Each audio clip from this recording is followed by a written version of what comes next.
Hi everyone, मैं ब्रजेश कुमार। आज BPSC 67th BPSC and CPO के मॉडर्न हिस्ट्री का एपिसोड नंबर 2 को हम लोग डिस्कस करेंगे।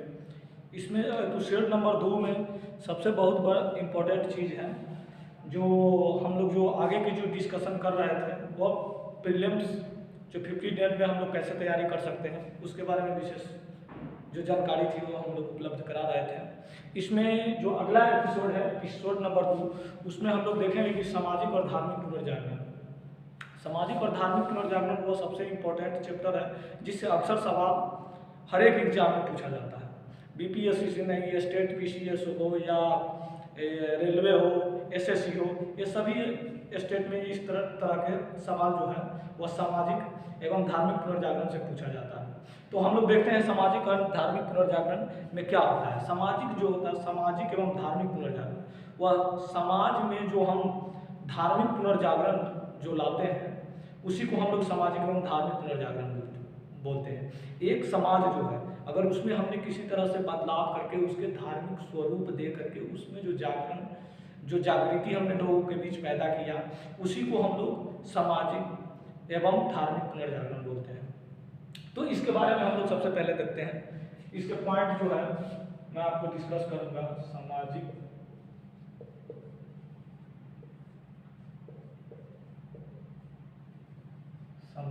एवं धार्मिक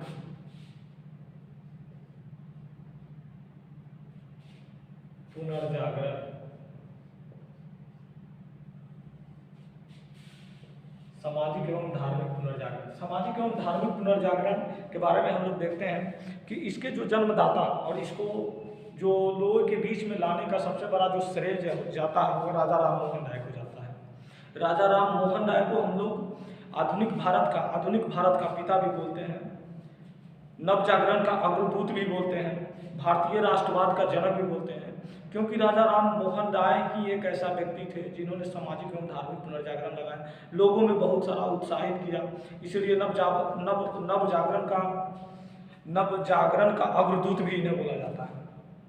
तो हम लोग देखते हैं कि इसके जो जन्मदाता थे उसके बारे में हम लोग देख लेते हैं। राजा राम मोहन राय,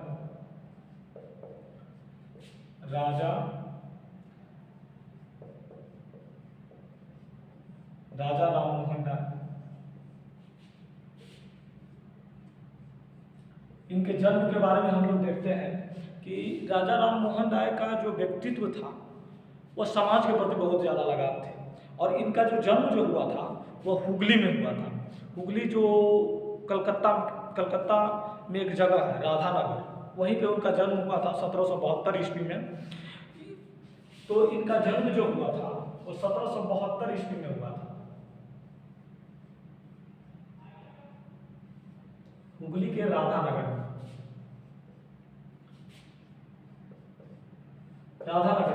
हम लोग क्या करेंगे कि वीडियो को थोड़ा फास्ट करने की कोशिश करेंगे, क्योंकि वीडियो अगर हम लोग नहीं करते हैं तो हमारे 15 दिन में ये सिलेबस कंप्लीट नहीं हो पाएगी। और इन्होंने एकेश्वरवाद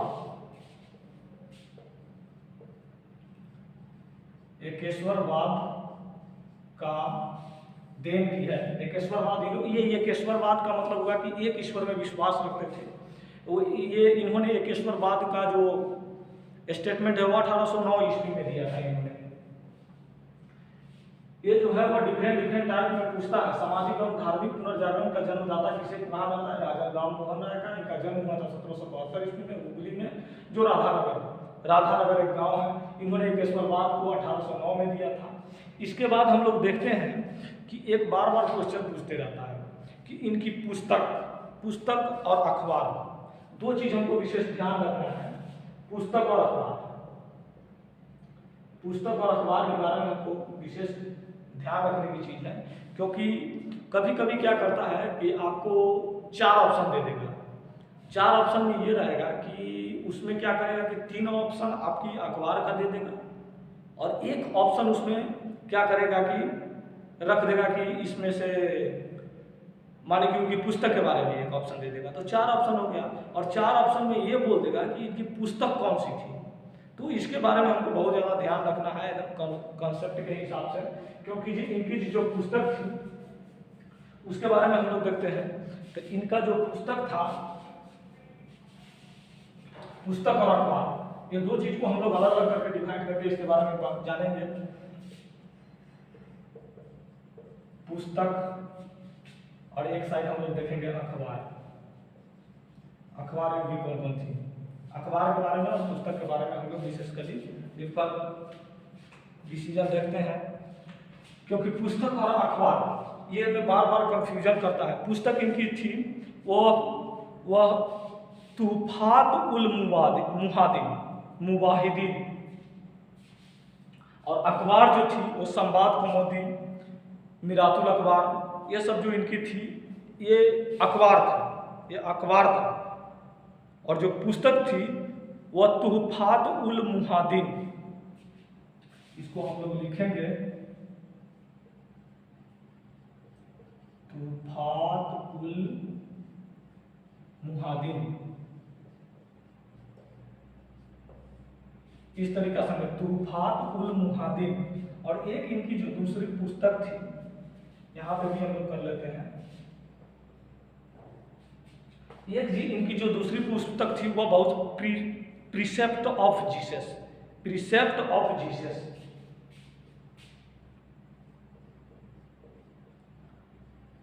precept of Jesus, precept of Jesus.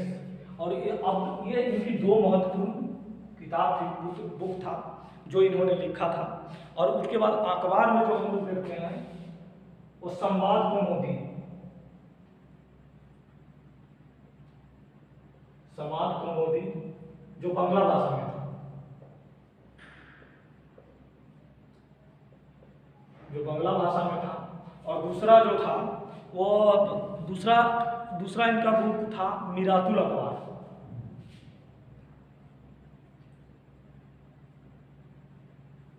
मिरातुल अखबार इनका दूसरा जो बुक था और मिरातुल अखबार था, मिरातुल अखबार था। और एक और इन्होंने लिखा था अखबार जो मेरे ध्यान में नहीं आ रहा है, वो हाँ उस अखबार का नाम था वेद मंदिर,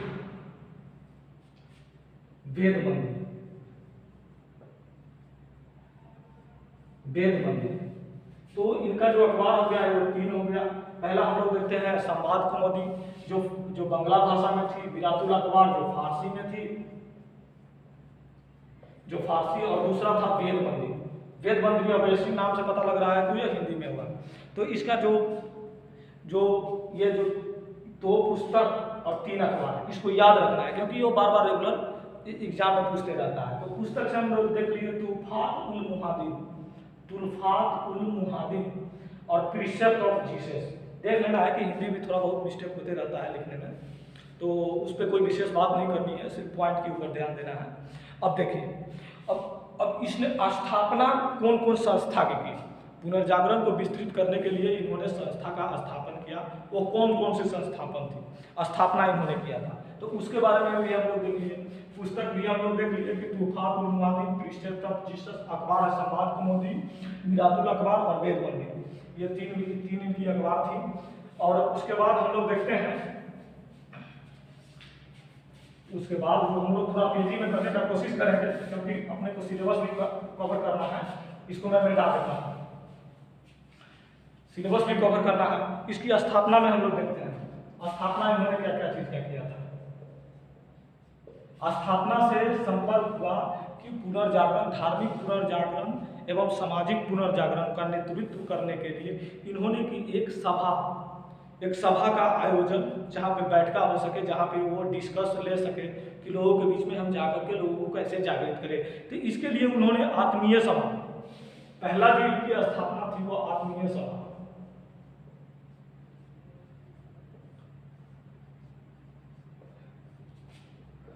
पहला आत्मीय सभा था। दूसरा था ब्रह्म समाज और तीसरा था ब्रह्म समाज, दूसरा था वेदांता सोसाइटी, वेदांता सोसाइटी, और तीसरा था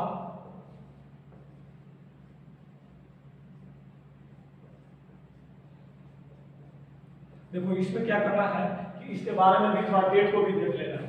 आत्मीय सभा जो था वो 1815 ईस्वी में इसकी स्थापना की गई थी, इसकी 16 में। और ये सबसे बड़ा बहुत इंपॉर्टेंट चीज़ है ब्रह्म समाज। ब्रह्म समाज बार बार क्वेश्चन में रिपीट करते रहता है। ये 1828 में 1828 में इसको देख लेना है। ये तीन को याद करना बहुत आसान है। आत्मीय सभा 1815 में, वेदांता सोसाइटी 1816 में, ब्रह्म समाज 1828 में। इसको याद करना बहुत आसान है। देखिए ब्रह्म समाज जो था वो पहले ब्रह्म सभा के नाम से, ये पहले ब्रह्म सभा। तो हो सके एग्जाम में पूछ दे कि ब्रह्म सभा को किस नाम से जानते हैं, तो ब्रह्म समाज के नाम से भी जानते हैं, इसमें कंफ्यूज होने का नहीं है। तो इसकी स्थापना हो गई। अब उसके बाद हम लोग देखते हैं कि इनको जो राजा राम मोहन राय, इनका बेसिकली जो नाम था वो राम मोहन राय था, राम मोहन राय था। और इनको राजा की उपाधि जो थी, एक बहुत इंपॉर्टेंट चीज है, इसके बारे में लिख लेना है BBI, ये बार बार एग्जाम में पूछते रहता है कि राजा की उपाधि,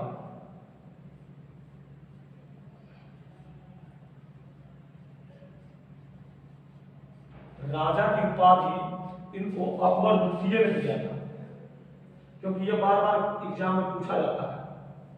अकबर द्वितीय ने इनको राजा की उपाधि दी थी।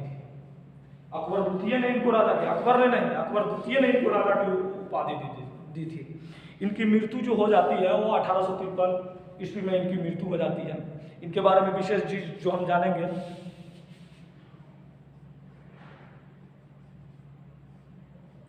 इनकी मृत्यु जो है वो 1833 में ब्रिस्टल में हुआ है।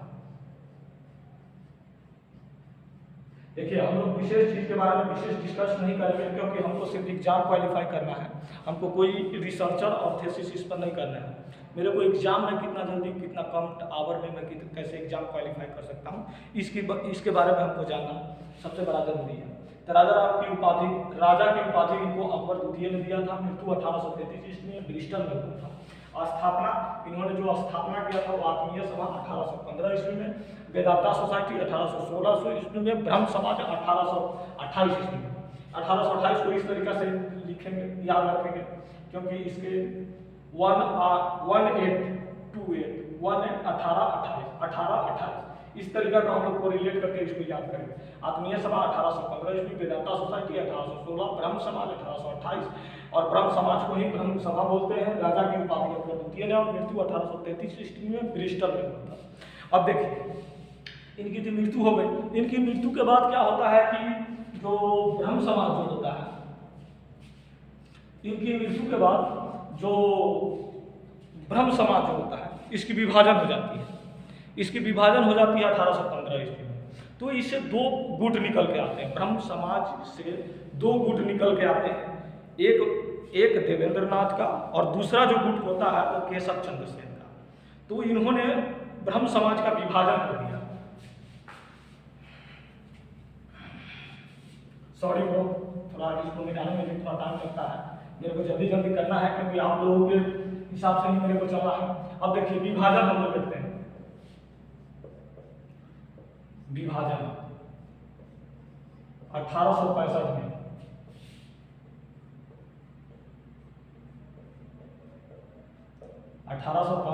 ब्रह्म समाज का विभाजन हो जाता है। 1865 में ब्रह्म समाज का विभाजन हो जाता है, और यह दो गुट में बंटता है। तो पहले गुट का जो थे और दूसरे गुट का जो थे, उसके बारे में हम लोग डिस्कस करते हैं कि दूसरा गुट किसने बनाया।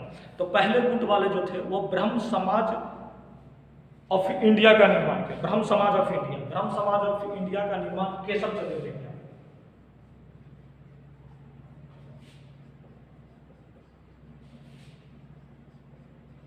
ब्रह्म समाज ऑफ इंडिया, ब्रह्म समाज ऑफ इंडिया, इसकी जो केशव चंद्र, इसके प्रमुख जो थे वो केशव चंद्र थे। और एक आदि ब्रह्म समाज, एक जो हमारा डिवीजन होता है वो आदि ब्रह्म समाज होता है, उसका प्रमुख जो थे वो देवेंद्र नाथ थे। तो इसीलिए हम लोग देखते हैं कि, और दूसरा एक जो गठन हुआ वो आदि ब्रह्म समाज। इन दोनों का काम एक ही था कि समाज सुधार करना, ये दोनों का काम था, लेकिन इन्होंने दो पार्ट में इसको डिवाइड कर दिया।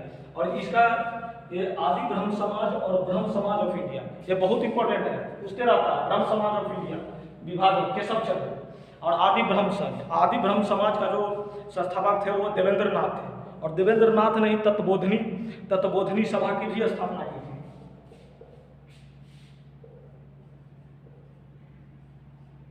देवेंद्र नाथ, बार बार याद रखना है, देवेंद्र नाथ, आदि ब्रह्म समाज की स्थापना देवेंद्र नाथ ने की थी, और देवेंद्र नाथ ने ही क्या किया था कि तत्वबोधिनी सभा की स्थापना की थी। तो इसीलिए याद रखना है, तत्वबोधिनी समाज की स्थापना देवेंद्र नाथ ने किया था। तो ये दो चीज को मेरे को बहुत ज्यादा माने कि याद रखने की चीज है। पुनर्जागरण का जनक राजा राम मोहन राय को कहा जाता है, ये आप लोग जान लिए हैं। नवजागरण का अग्रदूत, भारतीय का राष्ट्रवाद का जनक, भारतीय राष्ट्रवाद का जनक, ये डिफरेंट टाइप का जो भी है, आधुनिक भारत का पिता, वो भी राजा राम मोहन राय को ही कहा जाता है। तो इसी तरह से अब देखिए ये जो दो गुट जो बने, इसमें जो केशव चंद्र से जो प्रभावित लोग थे, केशव चंद्र से जो प्रभावित लोग थे, इन्होंने भी अपने क्षेत्र में प्रसार किया, और इनके प्रभाव से आकर के बहुत तरह की जो संस्था है उसकी स्थापना हुई। तो केशव चंद्र से जो प्रभावित होकर के बहुत सारे समाज की जो स्थापना हुई, तो इसी में हम लोग देखते हैं केशव चंद्र।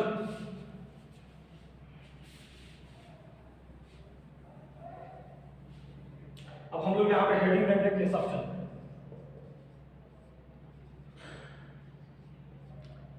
केशव चंद्र सेन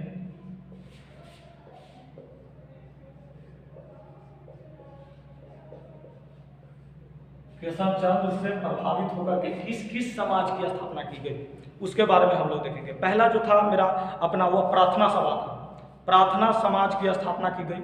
इसकी स्थापना गोविंद रनाड़े और आत्माराम पांडुराम ने की थी। वो केशव चंद्र से प्रभावित होकर पहला था प्रार्थना सभा।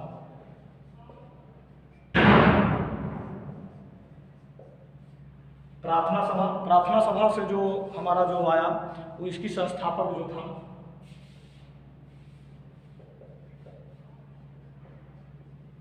प्रार्थना सभा का संस्थापक गोविंद रनाड़े,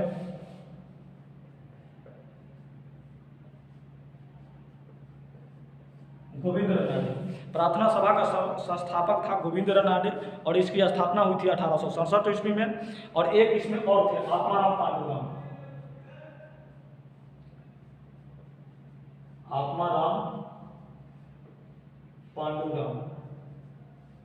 और इसकी प्रार्थना समाज की स्थापना जो हुई थी वो 1867 ईस्वी में। याद रखना है क्योंकि यह बार बार पूछने का कोशिश करता है, मैच कराने की भी कोशिश किया जाता है।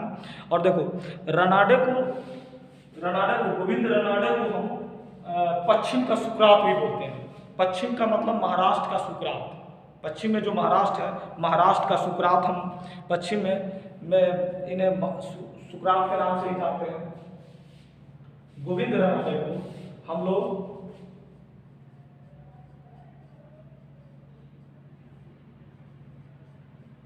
महाराष्ट्र का सुकरात भी बोलते हैं,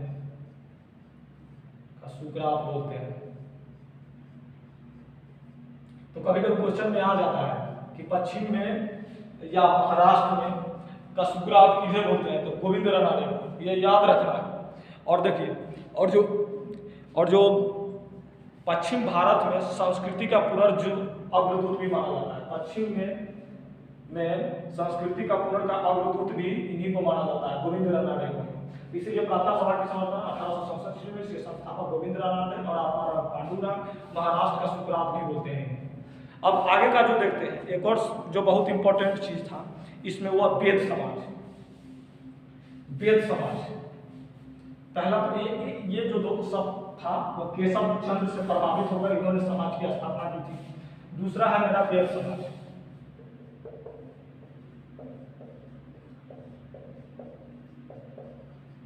वेद समाज जो था वह साउथ का था।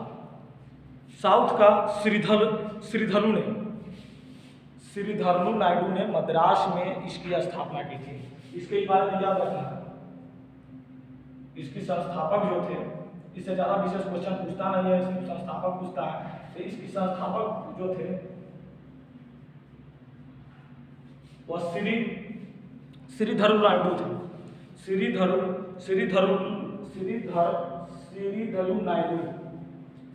नायडू थे।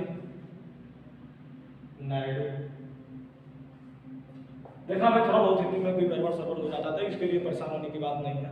अब हम लोग देखते हैं, ये तो हो गया जो तुमको जो केशव चंद्र सेन से प्रभावित थे। हम लोगों ने पढ़ा राजा राम मोहन राय, सांस्कृतिक एवं धार्मिक का पुनर्जागरण उन्हीं को माना जाता है, राजा राम मोहन राय को। राजा राम मोहन राय ने जो अखबार लिखी थी, राजा राम मोहन राय जो पत्रिका जो छापा था उसके बारे में, राजा राम मोहन राय ने जो किताब की स्थापना, किताब जो उन्होंने लिखा था उसके बारे में हम लोग पढ़ा। उसके बाद हम लोगों ने पढ़ा कि इन्होंने स्थापना क्या क्या चीज़ की थी। इसने जो संस्था की थी ब्रह्म समाज जो 1828 में किया था। उसके बाद बहुत सारे इन्होंने क्या किया था कि आत्मीय सभा की स्थापना की थी, वेदांता सोसाइटी की स्थापना की थी।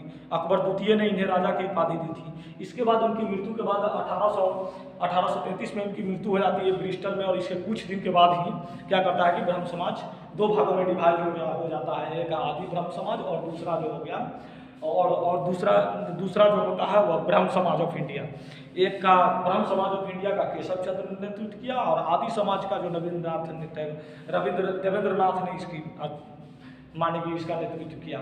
देवेंद्रनाथ ने भी एक और काम किया था, तत्वबोधिनी सभा की भी स्थापना की थी। इसकी इनकी राजा राम मोहन राय के जो पुस्तक थी तुफात उल मुहादिन, और दूसरा जो पुस्तक थी प्रिसेप्ट ऑफ जीसस, इनकी अखबार थी इनकी जो अखबार थी संवाद कौमुदी जो बंगला में थी।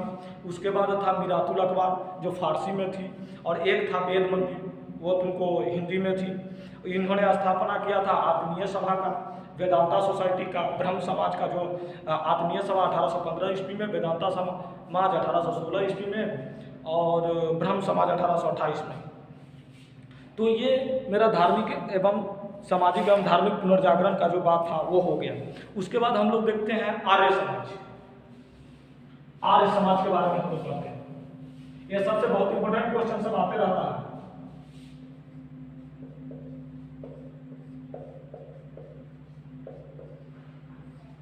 आर्य समाज, एक मिनट में सॉरी,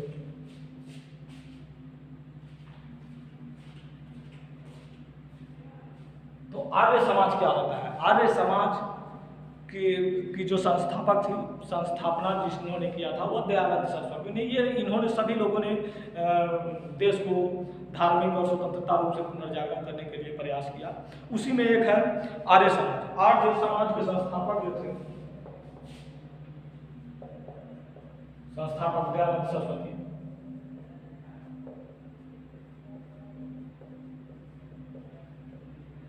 आर्य समाज की जो स्थापना किया था वो दयानंद सरस्वती ने की थी। इनके बचपन का नाम मूल शंकर था, सभी लोग जानते हैं। इनके गुरु थे वो स्वामी पूर्णानंद थे। तो इन चीज़ों को याद रखना है। ये संस्थापक इनके दयानंद सरस्वती थे। इनके बचपन का जो नाम था, बचपन का नाम मूल शंकर। इनके गुरु जो थे वो पूर्णानंद थे।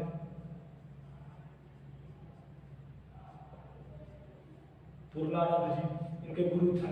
तो इसीलिए ये एक क्वेश्चन इसमें बार बार पूछता है कि आर्य समाज के संस्थापक कौन थे? दयानंद सरस्वती। इनके बचपन का नाम क्या था? हो सके कि कभी दे दे कि मूल शंकर ने इनमें से कौन सी समाज की स्थापना की थी, और तीन चार ऑप्शन में दे दे। तो इसीलिए हमको याद रखना इसको बहुत ज्यादा जरूरी था। इन्होंने जो स्थापना किया था आर्य समाज के संस्थापक दयानंद सरस्वती, के बचपन का नाम मूल शंकर, गुरु पूर्णानंद जी थे। और इन्होंने जो स्थापना जो किया था, स्थापना का मतलब इन्होंने अपने आर्य समाज को आगे बढ़ाने के लिए इन्होंने एक व्यवस्था, मुख्यालय जो भी हो, एक रहने का जो व्यवस्था इन्होंने जगह जो किया था वो कौन थी? तो इसमें हम लोग पढ़ते हैं स्थापना में इन्होंने किया था। पहला जो इनका स्थापना था वो आर्य समाज था। आर्य समाज के नाम से ही एक स्थापना इन्होंने किया था, आर्य समाज।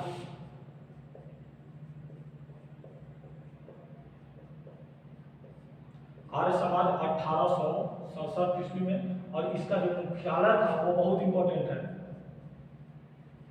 इसका जो मुख्यालय था वो लाहौर में था। इसका जो मुख्यालय था वो बेसिकली लाहौर में था, और इसीलिए इसको बार बार पूछा जाता है। इसका मुख्यालय भी लाहौर में था, लेकिन स्थापना हुई थी बंबई में। इसकी स्थापना आर्य समाज का आर्य समाज 1867 ईस्वी में बना था। इसकी मुख्यालय लाहौर में थी, और इसकी जो स्थापना जो हुआ था, स्थापना हुआ मुंबई में, मुंबई में हुआ था। मुंबई में वहाँ उस जगह पे हुआ मानिक चंद्र की वाटिका। मानिक चंद की एक वाटिका थी, जो वाटिका टाइप का, जिसमें पेड़ पौधे थे। उसी जगह इन्होंने 10-5 जो लोग थे उनको जुटा करके एक माने की संगठन की स्थापना की गई थी। दूसरा इन्होंने किया दूसरा इन्होंने जो किया वह सत्यार्थ प्रकाश की स्थापना की। सत्यार्थ प्रकाश की स्थापना इन्होंने की। आर्य सत्यार्थ प्रकाश की रचना की इन्होंने। एक जो सत्यार्थ प्रकाश जो इनकी पुस्तक थी,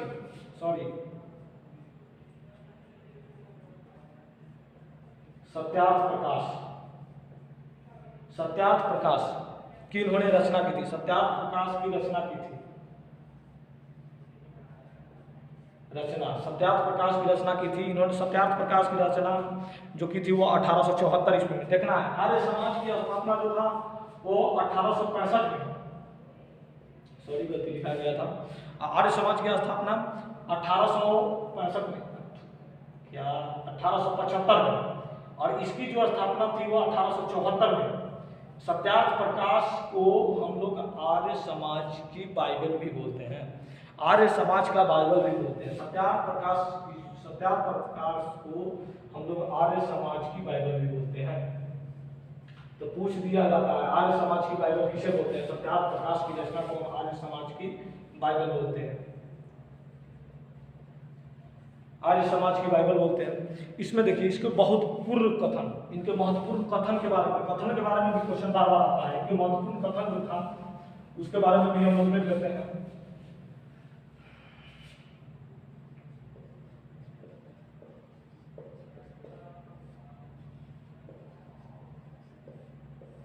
इनका जो महत्वपूर्ण कथन था, वो महत्वपूर्ण कथन के बारे में भी हम लोग एक बार जान लेते थे। वेदों की ओर लौटो। दयानंद सरस्वती ने कहा था वेदों की ओर लौटो, और भारत भारतीयों के लिए है। तो दो चीज मेरे को याद रखना है। इसे भारत का मार्टिन लूथर भी बोला जाता है। पहला इन्होंने लिखा था कि वेदों की ओर लौटो।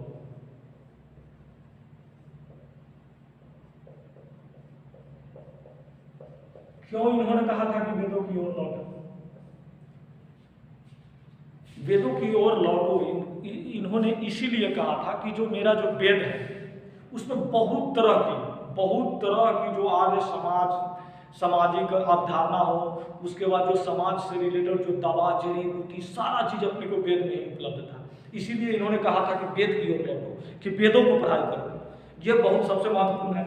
और दूसरा इन्होंने कहा था भारत भारतीयों के लिए है। भारत भारतीयों के लिए है। भारत भारतीयों के लिए है। भारत भारतीयों के लिए। इसे भारत का मार्टिन लूथर भी बोला जाता है। भारत का मार्टिन लूथर भी इन्हें बोलते हैं।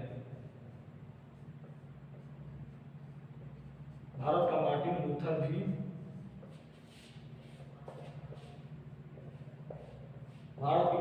भी इन्हें बोलते हैं। तो ये 3 जो पॉइंट है इसको याद रखना है। इन्होंने आंदोलन जो चलाया था वह शुद्धि आंदोलन था। शुद्धि आंदोलन, स्वराज शब्द का प्रयोग इन्होंने किया था। स्वराज शब्द का प्रयोग किया था। इन्होंने जो आंदोलन चलाया था, यह महत्वपूर्ण कथन वेदों की ओर लौटो, भारत भारतीयों के लिए है। भारत का मार्टिन लूथर भी इन्हें बोलते हैं।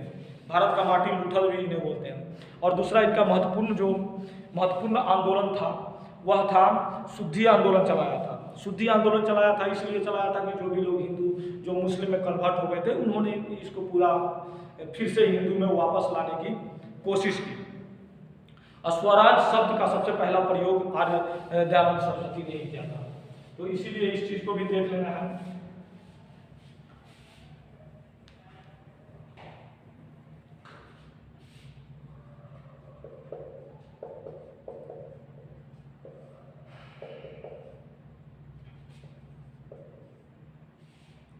इनकी जो थी वह शुद्धि आंदोलन।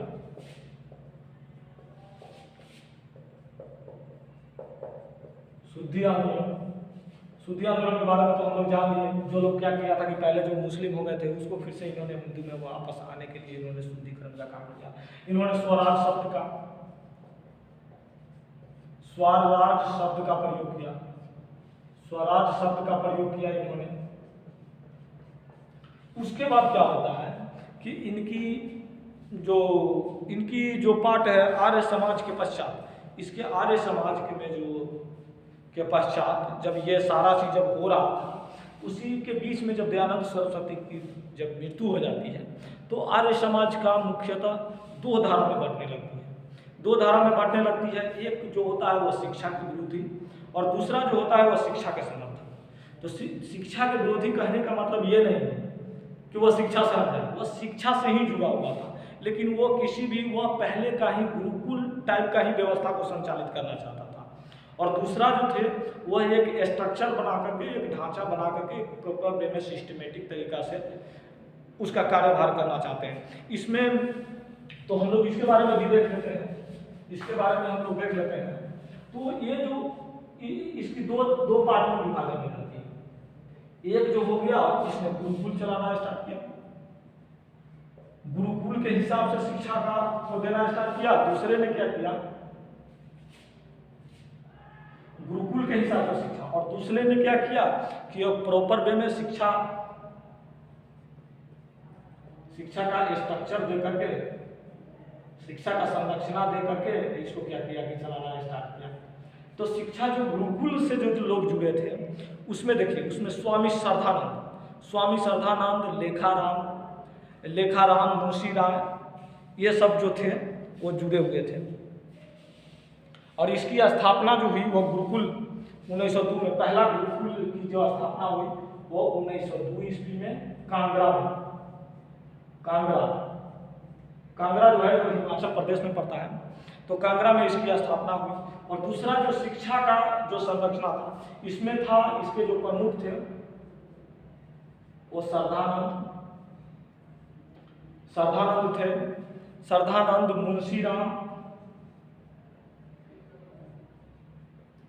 मुंशीराम, और इसके जो प्रमुख थे इसमें बहुत ही इंपॉर्टेंट है, इसमें हंसराज,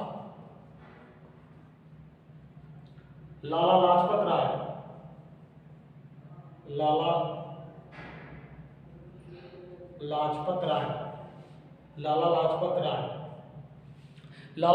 राय, और ये सब मिलकर इन्होंने डीएवी की स्थापना की थी। डीएवी की स्थिति जो आज भी लोग जाते हैं, दयानंद एंग्लो वैदिक पब्लिक स्कूल, जिसकी स्थापना 1886 में हुई थी, 86 में हुई थी। अब देखिए, अब तो यह आर्य समाज की हम लोग सारा बातें की चर्चा कर लिए। आर्य समाज का जो संस्थापक था वो दयानंद सरस्वती थे। दयानंद सरस्वती का बचपन का नाम मूल शंकर था। इनके गुरु थे पूर्णानंद थे। स्थापना इन्होंने किया था आर्य समाज की स्थापना 1875 ईस्वी में। इसका मुख्यालय लाहौर में था और इसकी स्थापना जो हुई थी वो मुंबई में हुई थी, मुंबई में मणिक चंद्र की वाटिका में। और दूसरा इन्होंने सत्यार्थ प्रकाश की रचना की थी। सत्यार्थ प्रकाश की रचना 1874 ईस्वी में की थी, जो आर्य समाज का बाइबल भी बोला जाता है। महत्वपूर्ण बिंदु था उनका, जो महत्वपूर्ण बिंदु था कि वेदों की ओर चलो, भारत भारतीयों के लिए है। भारत का मार्टिन लूथर भी इनको बोला जाता है। इन्होंने आंदोलन जो चलाया था वो शुद्धि आंदोलन चलाया था और स्वराज शब्द का प्रयोग इन्होंने किया था। आर्य समाज का जो विभाजन हो गया वो दो पार्ट में इसका विभाजन हुआ। एक शिक्षा जो गुरुकुल को मानते थे, प्रथम गुरुकुल की स्थापना जो कांगड़ा में की श्रद्धानंद और मणिकराम ने, लेखाराम और मुंशीराम ने की। दूसरा जो शिक्षा से रिलेटेड थे इसमें लाला लाजपत राय और हंसराज ने मिल करके डीएवी की स्थापना की 1886 ईस्वी में। अब इसके बाद हम लोग छोटा छोटा जो आंदोलन है उसके बारे में हम लोग देख लेते हैं, जो बहुत ही exam of point of view से मिलाने के लिए कभी कभी दे देता है। इसमें जो ये कि जो सबसे महत्वपूर्ण है वह शब्द पूछ देता है कि शुद्धि आंदोलन किनके द्वारा चलाया गया था। तो इसलिए हमको शुद्धि आंदोलन को सबसे ज़्यादा तवज्जो देना है और इसको याद रखना है कि शुद्धि आंदोलन सबसे बड़ा चीज़ है दयानंद सरस्वती ने दिया था, क्योंकि अब डायरेक्ट स्ट्रेट फॉरवर्ड किसी का क्वेश्चन नहीं आता। मूल शंकर इनके बचपन का नाम है, सभी लोग जानते हैं। इनका जो गुरु थे वो इसके बारे में पूछ सकता है। पूर्णानंद इनको गुरु का नाम था। और जो आर्य समाज की स्थापना कहाँ हुई थी इसका मुख्यालय नहीं पूछेगा, मुख्यालय लाहौर है और इसकी स्थापना जो हुई थी वो बम्बई में मानिक चंद की वाटिका में। इसके बारे में पूछ सकता है। अब हम इसी तरीका से छोटा छोटा आंदोलन है उसके बारे में हम लोग देख लेते हैं, ये ज़्यादा टाइम का नहीं है।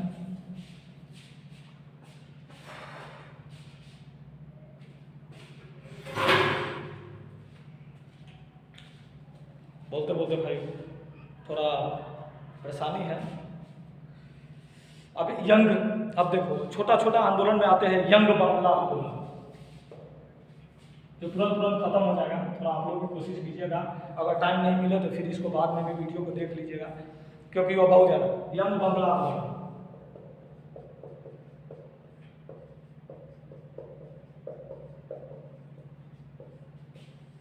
यंग बांग्ला आंदोलन का जो संस्थापक था, स्थापना इसका डेजियोर ने किया था, ड्रेजियो ने किया था। ड्रेजियोर को आधुनिक भारत का प्रथम राष्ट्र कवि कहते हैं। यंग बांग्ला आंदोलन की स्थापना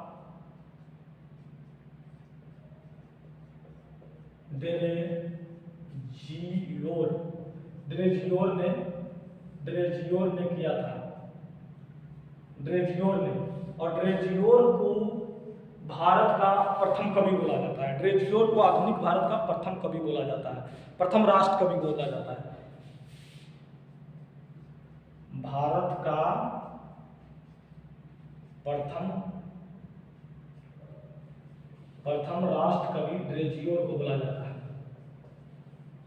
भारत का प्रथम राष्ट्र कवि। इसको याद रखिएगा, क्योंकि यंग बांग्ला आंदोलन की स्थापना ड्रेजियोर ने किया था और भारत का प्रथम राष्ट्र कवि होते हैं। यह उतना इम्पोर्टेंट इसीलिए हो जाता है क्योंकि भारत का प्रथम राष्ट्र कवि ड्रेजियोर थे। इसीलिए यह क्या करता है कि इसकी बहुत सबसे बड़ा इंपॉर्टेंट चीज हो जाता है। इसमें बीच में एक हम लोग ये याद करेंगे। उसके बाद हम लोग देखते हैं रामकृष्ण मिशन।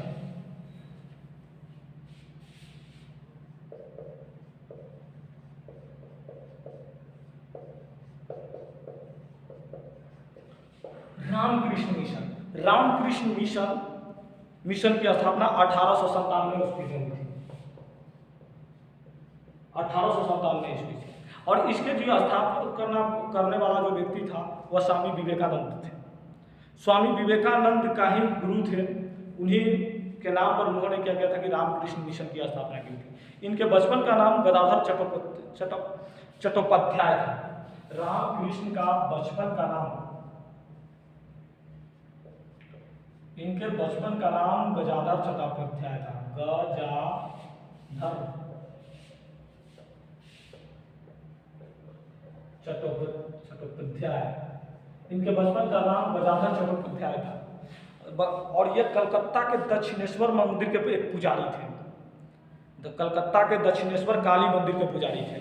इसके बारे में सबसे बड़ा इंपॉर्टेंट चीज़ है कि इस चीज़ को जान लेना है कि इनके बचपन का नाम क्या था। इनके बचपन का नाम गदाधर चट्टोपाध्याय था। इनकी ये कलकत्ता के दक्षिण के काली मंदिर के पुजारी थे। और इस मिशन की जो स्थापना, रामकृष्ण मिशन का जो स्थापना जिन्होंने किया, इसको देख लेना है। इसको एक गदाधर चट्टोपाध्याय जो थे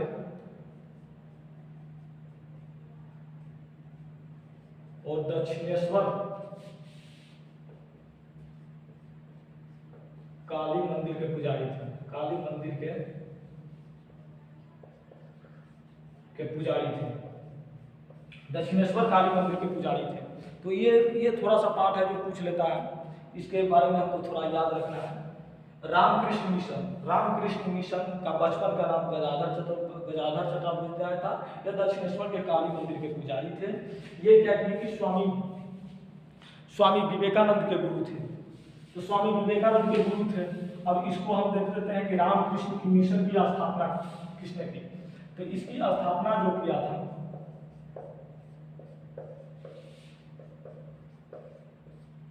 स्वामी विवेकानंद ने इसकी स्थापना की।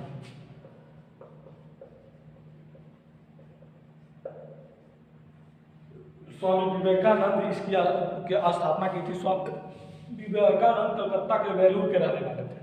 कलकत्ता के वेलूर में इनका जन्म हुआ था। कलकत्ता के वेलूर में।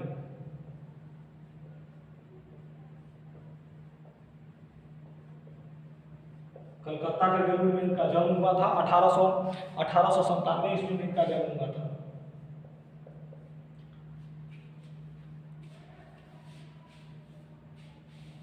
सॉरी, 1897 नहीं होगा, गलत चीज लिख रहे हैं। जन्म इनका कलकत्ता के बेलूर में हुआ था। जन्म इनका कलकत्ता का बेलूर में हुआ था। इनके बचपन का नाम नरेंद्र नाथ था। बार बार यहाँ पे दो चीज़ का कन्फ्यूजन आप लोग देखिएगा कि एक कन्फ्यूजन हो जाता है आर्य समाज के संस्थापक जो दयानंद सरस्वती थे, उनके बचपन का नाम मूलशंकर था और स्वामी विवेकानंद का बचपन का नाम नरेंद्र नाथ था। तो ये दो चीज़ पर हमको ध्यान रखना है। इसको याद कैसे रखेंगे? क्योंकि स्वामी विवेकानंद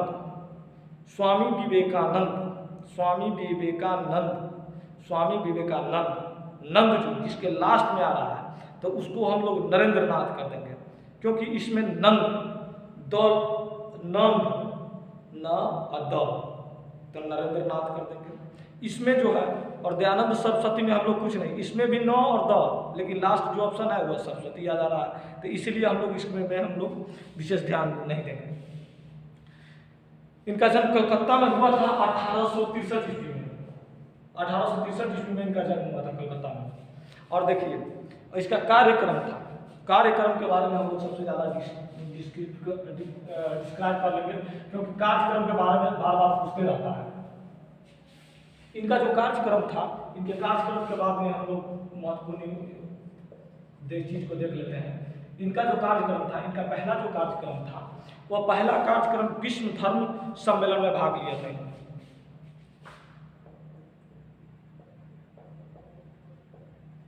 विश्व धर्म सम्मेलन में भाग लिया।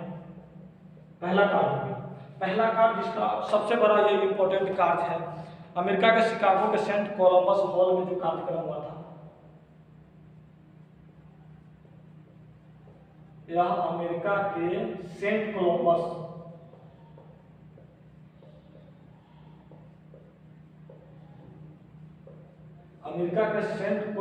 हॉल में जो आयोजन हुआ था, उसमें विश्व धर्म सम्मेलन में इन्होंने भाग लिया था। अमेरिका के सेंट कोलंबस, अगर आपको यहाँ पे दिखाई नहीं दे तो मेरी बात को भी ध्यान में रखिएगा और भी याद रखेगा। और इन्होंने क्या किया था, इनके बचपन का नाम तो नरेंद्र नाथ था, तो नरेंद्र नाथ ये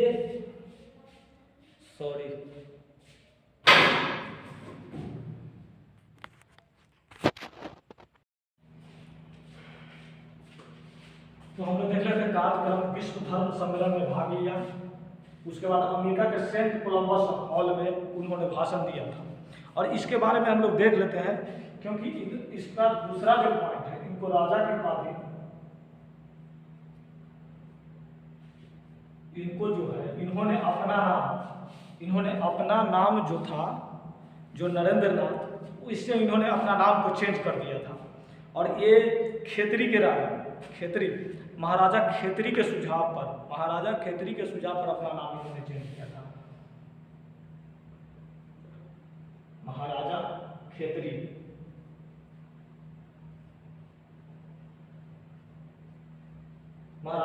के सुझाव पर इन्होंने अपना नाम बदला था।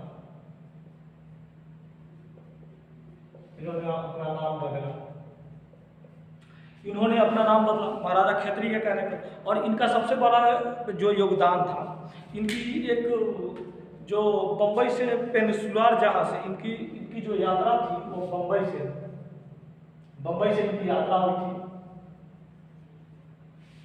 बम्बई से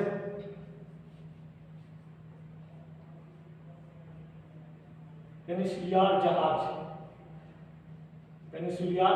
से इनकी यात्रा हुई थी। इनकी जी पहली जी एक शिष्या बनी थी, आयरिश शिष्या थी, वह जिसको हम लोग मार्गरेट नोबेल बोलते हैं। मार्गरेट नोबेल उसका नाम था। इनकी पहली शिष्या थी मार्गरेट नोबेल। ये सब एग्जाम में बहुत इंपॉर्टेंट चीज है, जो पूछ देता है। शिष्या थी मार्गरेट नोबेल।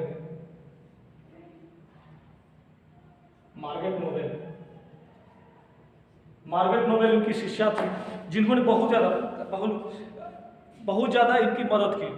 जो विश्व धर्म सम्मेलन में भाग लेने में इनकी शिष्या का सबसे बड़ा योगदान था। शिष्या जो मार्गारेट नोबेल थी, मार्गारेट नोबेल जो थी, इसको हम लोग भारत में बहुत ज़्यादा प्रचलित है। ये निवेदिता, या भारत में से सिस्टर निवेदिता के नाम से भी जानते हैं। भारत में इसको हम लोग सिस्टर निवेदिता, सिस्टर निवेदिता को नाम से भी हम लोग जानते हैं। सिस्टर निवेदिता का नाम से भी हम लोग जानते हैं। इन्होंने स्वामी जी को, ये जो महिला जो थी, जो आयरिश महिला थी, यह आयरिश महिला थी, और इन्होंने ही नरेंद्र नाथ को, इन्होंने ही क्या किया कि स्वामी विवेकानंद जी को एक योद्धा कहा था। इन्होंने स्वामी विवेकानंद को योद्धा कहा था, योद्धा। इसको आप लोग याद रखिएगा, ये सब याद रखने वाला है। इसमें पहला कार्यक्रम, स्वामी विवेकानंद ने विश्व धर्म सम्मेलन में भाग लिया। कहाँ पे? अमेरिका के सेंट कोलंबस हॉल में। महाराजा खेतरी के सुझाव पर इन्होंने अपना नाम बदला था। महाराजा खेतरी के सुझाव में बम्बई से पेंसिलिया जहाज से इन्होंने रवाना हुआ था। इनकी जो प्रथम शिष्या थी वो मार्गारेट नोबेल थी, जिसको सिस्टर निवेदिता के नाम से जानते हैं। और सिस्टर निवेदिता ने स्वामी विवेकानंद को क्या किया था कि योद्धा बोला था। अब इसके बाद हम लोग देख लेते हैं, बहुत छोटा छोटा पॉइंट है। इसके बाद फिर हम लोग आएंगे 1857 की क्रांति पे। 1857 की क्रांति क्या थी, उसका क्या स्वरूप था, इसमें बहुत छोटा छोटा जो पॉइंट है उसके बारे में पहले हम लोग देख लेते हैं। पहला इसमें है थियोसॉफिकल सोसाइटी। थियोसॉफिकल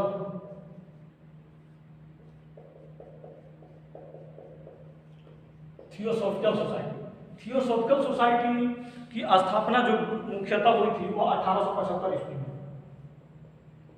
1875 ईस्वी में थियोसॉफिकल सोसाइटी की स्थापना, और इसके संस्थापक जो थे वो बोला, इसके संस्थापक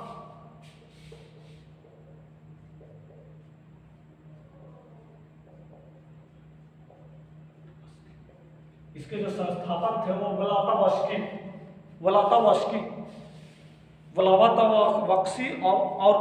और एक और जो संस्थापक थे, एक था कर्नल अल्फर्ट और एक था अल्फर्ट। इसको याद रखना है। थियोसॉफिकल सोसाइटी 1875 ईस्वी में, इसके संस्थापक जो थे वो व्लादिमीर और अल्फर्ट थे। ये क्यों इंपॉर्टेंट है? और इसका जो केंद्र था वो न्यूयॉर्क में था। न्यूयॉर्क में इसका केंद्र था, और इसका जो मेन कार्यालय था वो मद्रास में था। कार्यालय जो था वो मद्रास में था। कार्यालय इसका मद्रास में था, और इसका इसीलिए यह इम्पोर्टेंट हो जाता है क्योंकि एनी बेसेंट ने 1907 में इसकी अध्यक्षता की थी। 1907 में एनी बेसेंट ने इसकी अध्यक्षता की। एनी बेसेंट ने इसकी अध्यक्षता की थी। एनी बेसेंट ने इसकी अध्यक्षता की थी 1907 में। एनी बेसेंट का और बहुत महत्वपूर्ण योगदान था। 1898 में एनी बेसेंट ने बनारस में सेंट्रल हिंदू कॉलेज की स्थापना की थी। 1898 में, याद रखिएगा, 1898 में सेंट्रल हिंदू कॉलेज की स्थापना। सेंट्रल हिंदू कॉलेज की स्थापना की थी, जो बाद में क्या किया कि 1916 में मदन मोहन मालवीय ने इसके नाम बदल करके 1916 में मदन मोहन मालवीय ने इसकी नाम बदल करके BHU कर दी। तो हम लोग याद रखेंगे थियोसॉफिकल सोसाइटी की स्थापना 1875 ईस्वी में। इसका संस्थापक जो थे वो व्लादिमीर और थे। इसका केंद्र था न्यूयॉर्क, इसका कार्यालय मद्रास में था। 1907 में एनी बेसेंट इसकी अध्यक्षता की थी। वही एनी बेसेंट जो 1898 में सेंट्रल हिंदू कॉलेज की स्थापना की थी, जिसका नाम बदलकर बाद में मदन मोहन मालवीय ने 1916 में BHU कर दी। अब हम लोग देखते हैं जो छोटा छोटा आंदोलन है उसके बारे में हम लोग चर्चा कर लेते हैं तुरंत जल्दीबाजी में। उसके बाद फिर हम लोग देखेंगे 1857 की क्रांति।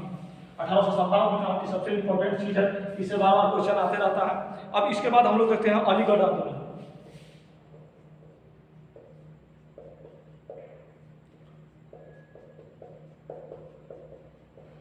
देखो अलीगढ़ जो आंदोलन था, अलीगढ़ आंदोलन जो था इसके संस्थापक तो सैयद अहमद खान, सहीमा खान। उद्देश्य था इसका कि पीरी मुरीद प्रथा को खत्म करना। एक मुरीद प्रथा थी, पीरी मुरीद, उस प्रथा को बेसिकली खत्म करना था। तो इसके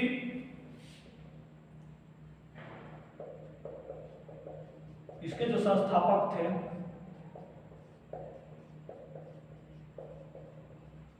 सर सैयद अहमद खान।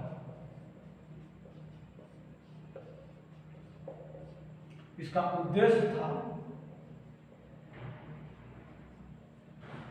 उद्देश्य जो बेसिकली था वो था कि पीरी मुरादी प्रथा का खत्म करना, पीरी मुरादी प्रथा का खत्म करना, पीरी मुरादी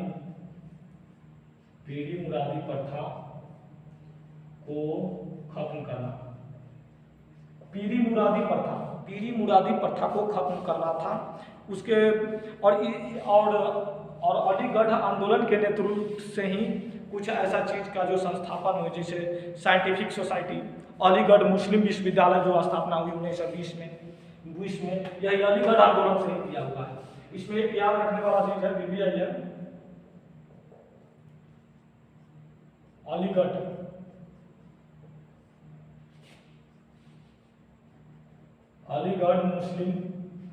मुस्लिम विश्वविद्यालय की स्थापना, अलीगढ़ मुस्लिम कॉलेज की स्थापना, अलीगढ़ मुस्लिम कॉलेज की स्थापना,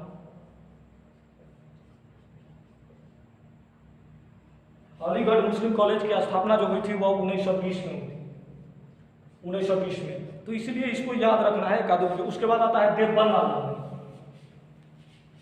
अलीगढ़ आंदोलन हो गया, उसके बाद आता है देवबंद आंदोलन।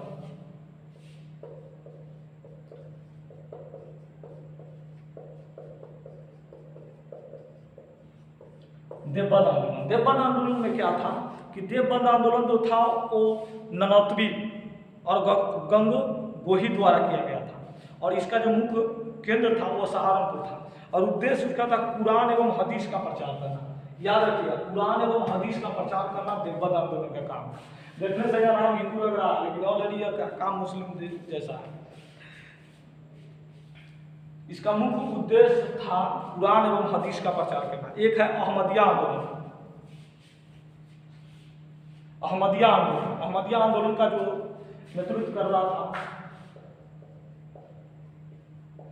इससे आता नहीं है क्वेश्चन, ऐसे इसको लिख दिया है, अहमदिया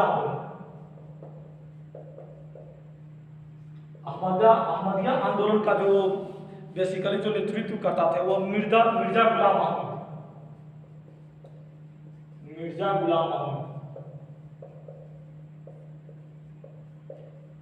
अहमदिया आंदोलन का नेतृत्व करता था, और इसका उद्देश्य था, इसका कादियानी आंदोलन भी इसे कहते हैं, इसे कादियानी आंदोलन भी कहते हैं।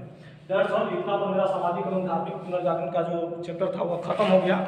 और उसके बाद हम लोग चलते हैं फिर नेक्स्ट वीडियो जो 1857 की क्रांति है। ये सबसे इम्पोर्टेंट चीज़ है, इसके बारे में ही हम लोग सारा चीज़ जानेंगे। इससे बार बार क्वेश्चन रिपीट हुआ है, इसमें हम लोग जानेंगे कि महत्वपूर्ण बिंदु इसका क्यों है, क्यों इसका आंदोलन, इसका स्वरूप क्या था, इसका क्या कारण था, इसकी असफलता क्या कारण थी, इसका परिणाम क्या निकला।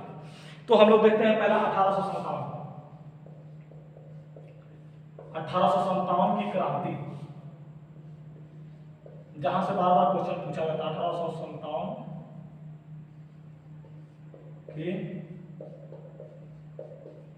क्रांति, 1857 में कौन क्रांति हुआ।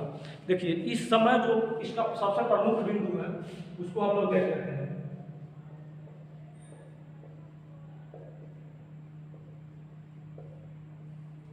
इसका जो प्रमुख बिंदु है उसके बारे में हम लोग देख लेते हैं। देखिए 1857 का जो क्रांति था उस समय सबसे पहले हम लोग आते हैं इंग्लैंड में। तो उस समय ब्रिटेन का जो प्रधानमंत्री जो थे वो पामेस्टन थे, ब्रिटेन का प्रधानमंत्री पामेस्टन थे, और उस समय भारत के गवर्नर जनरल कैनिंग था। और इसका मूल कारण, और जो मुगल जो सम्राट थे वो बहादुर शाह द्वितीय थे, और विद्रोह दबाने के लिए नियुक्त सेनापति एक कैम्पबेल सेनापति का जो नियुक्त किया, जिसने क्या किया कि वह इस विद्रोह को दबाया। और विद्रोह का जो बार बार विद्रोह का विद्रोह का प्रतीक क्या है ये पूछ लिया जाता है। इसको याद रखना सबसे ज़्यादा जरूरी है। विद्रोह का जो प्रतीक था वह कमल और रोटी था। तो इसीलिए हम लोग इसका देख लेते हैं।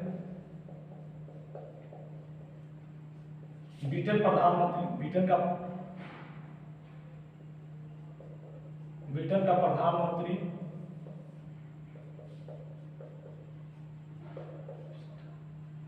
ब्रिटेन का प्रधानमंत्री पामिस्टन था।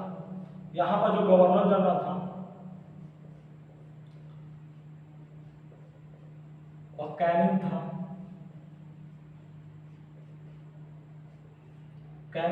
और तीसरा जो है, इसको दबाने के लिए जो सेनापति का नेतृत्व, सेनापति जो आया था, सेनापति वह कैंपबेल था। इसको दबाने के लिए इस सेनापति का नियुक्त किया गया था जिसका नाम कैंपबेल था। और इसका विद्रोह का जो स्वरूप जो हम लोग रखे थे, विद्रोह का जो लोगो था वह था कमल और रोटी। विद्रोह का प्रतीक जो था वह कमल और रोटी था।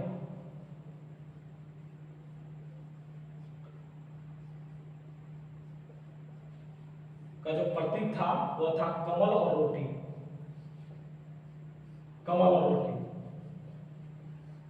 देखिएगा 1857 का जो क्रांति जो हुआ उसका प्रमुख बिंदु सबसे पहले हम ब्रिटेन से देख रहे हैं कि ब्रिटेन का जो नागरिक था, ब्रिटेन प्रधानमंत्री उस समय था पामिस्टन, उसके गवर्नर जनरल जो थे वो कैनिंग थे, और सेनापति जो विद्रोह को दबाने के लिए आया था उसका नाम कैंपबेल था।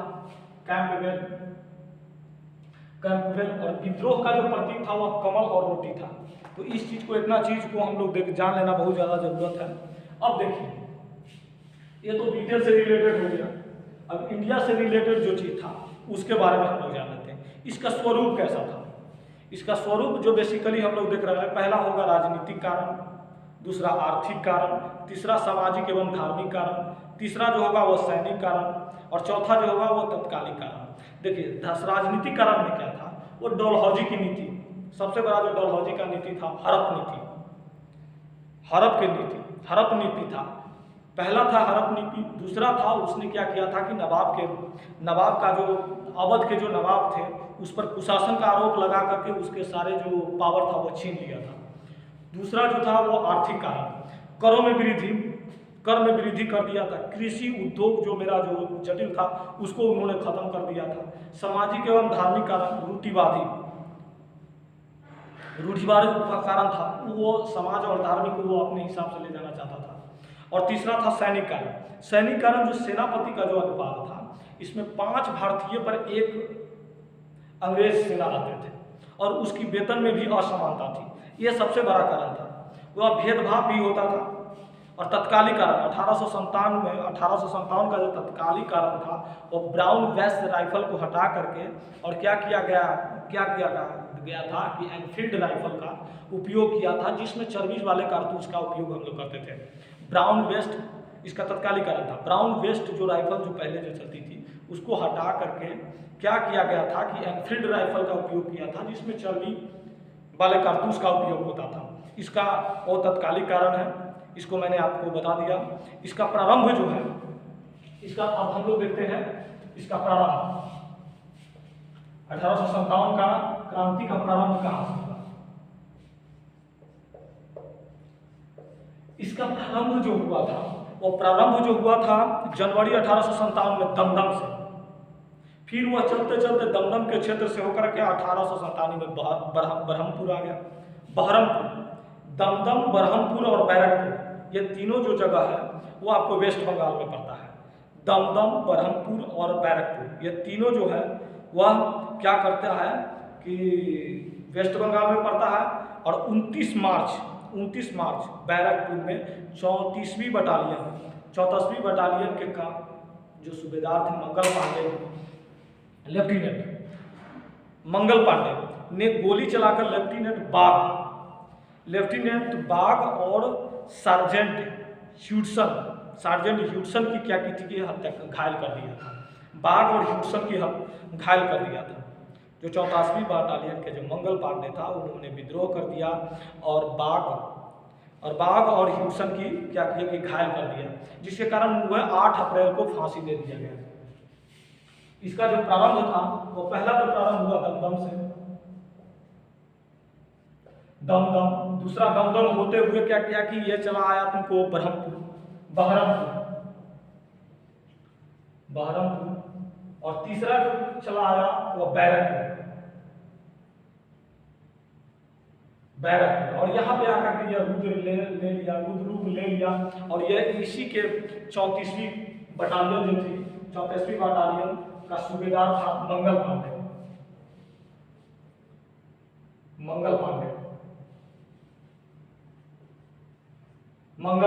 इसने क्या किया था कि बाघ और सार्जेंट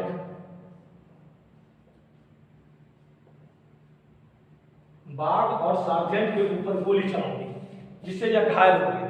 बाघ और सार्जेंट पर गोली चला दी, लेफ्टिनेंट बाघ और सार्जेंट पर गोली चला दी। सार्जेंट ह्यूडसन इसका नाम था, ह्यूडसन इसका नाम था। बाघ और सार्जेंट ह्यूडसन पर गोली चला दी, जिसके कारण यह घायल हो गया, और इसी के कारण 8 अप्रैल को मंगल पांडे को क्या किया कि फांसी हो गई। 8 अप्रैल को मंगल पांडे को फांसी हो गई, और यह 29 मार्च को स्टार्ट हुआ। 29 मार्च 1857 को यह बैरकपुर छावनी से स्टार्ट हुआ। मंगल पांडे, बाघ और सार्जेंट ह्यूडसन, और 8 अप्रैल को भी फांसी हो जाती है। अब इसी को हम लोग विस्तार रूप से में देखते हैं कि इसका क्षेत्र कहाँ कहाँ रहा। 10 मई 1897 से मेरठ से शुरू हुआ, 12 मई दिल्ली पर अधिकार, और विस्तार इसका कहाँ कहाँ किस क्षेत्र पर रहा। मुगल बादशाह, तो एक तो क्षेत्र ये वेस्ट बंगाल से होते हुए चला आया, दूसरा जो हुआ वो मेरठ से भी शुरुआत हुआ। 10 मई 1857 में मेरठ से स्टार्ट हो गया। मेरठ से वो स्टार्ट होते हुए 12 मई को क्या किया कि मेरठ वालों ने दिल्ली पे कब्जा कर ली, और वहाँ पे जो मुगल बादशाह थी, मुगल बादशाह द्वितीय को नेता चुना गया। मुगल बादशाह द्वितीय को नेता चुना गया, लेकिन वो वृद्ध हो चुके थे। उसके जगह पर बख्त खां को नेता, वास्तविक नेता बख्त खां को माना गया। तो वास्तविक नेता बख्त खां को माना गया। अब हम लोग देखते हैं कि 1857 का जो क्रांति था वह इसके नेतृत्वकर्ता कहाँ से कौन कौन थे, कहाँ किस किस जगह का नेतृत्व किसने किया था, तो इसके बारे में हम लोग देख लेते हैं। इसके जो नेतृत्व कहाँ से किसने किया था और किसने इस आंदोलन को दबाया था, इसके बारे में जानना बहुत जरूरी है। पहला जो हम लोग देखते हैं, इसको क्या करते हैं कि जगह, पहला जो हम लोग देते हैं वह जगह देते हैं, स्थान। दूसरा हम लोग देते हैं इसका नेता। तीसरा जो देते हैं वह दमन करता, जो दमन किसने किया था, इसको दबाया किसने था, दमन। और चौथा जो है हम लोग महत्वपूर्ण बिंदु देते हैं।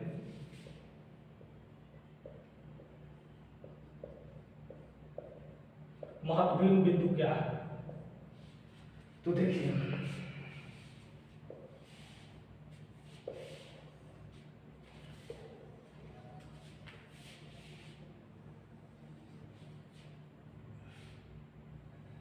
हम लोग देख लेते हैं महत्वपूर्ण बिंदु स्थान कौन कौन से कहाँ से जो ये स्थान है।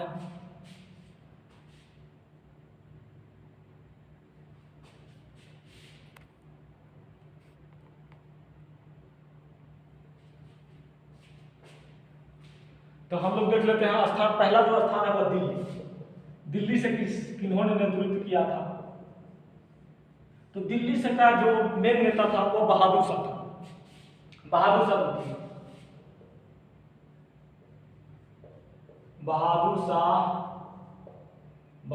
द्वितीय ने इसका नेतृत्व किया था।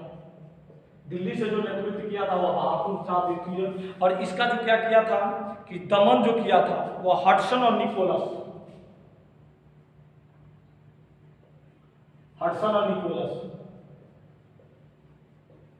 ने इसका क्या किया था कि दमन कर दिया था। इसका महत्वपूर्ण बिंदु था कि बहादुर शाह को रंगून भेज दिया गया था। रंगून भेजा गया और वहीं पे इनकी मृत्यु हो जाती है। और फिर इस नेता इस जगह को क्या करता है कि वक्त खां इसका नेतृत्व करता है। तो ऐसा भी सवाल में आ सकता है कि दिल्ली का जो बाद का जो बहादुर शाह द्वितीय की मृत्यु के बाद इसका नेतृत्व किसने किया, तो वक्त खां ने। दूसरा आंदोलन था, दूसरा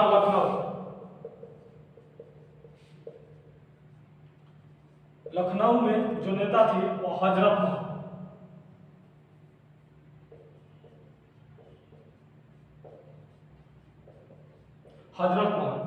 महल लखनऊ का नेतृत्व बेगम हजरत महल ने किया था और इसको दबाया था कैंपबेल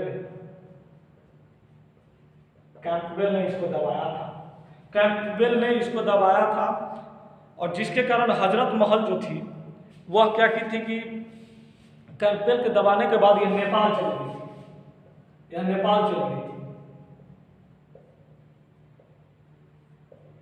नेपाल चली गई। तीसरा जो मेरा था वह कानपुर से नाना साहब, सभी लोग जानते हैं कि कानपुर से नाना साहब ने नेतृत्व किया था। कानपुर का जो नेतृत्व करता था वह नाना साहब। कानपुर से नाना साहब ने इसका नेतृत्व किया था और इसको भी दबाने वाला कैंपबेल ने भी इसको दबाया था। इसका नाना साहब जो थे वह बाजीराव द्वितीय के दत्तक पुत्र थे। नाना साहब बाजीराव द्वितीय के दत्तक पुत्र थे। बाजीराव द्वितीय के दत्तक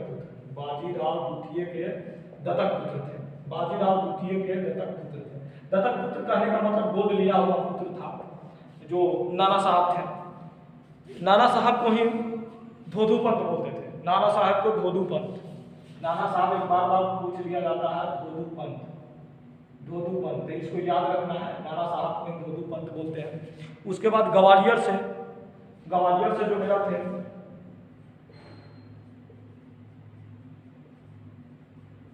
ग्वालियर से तात्या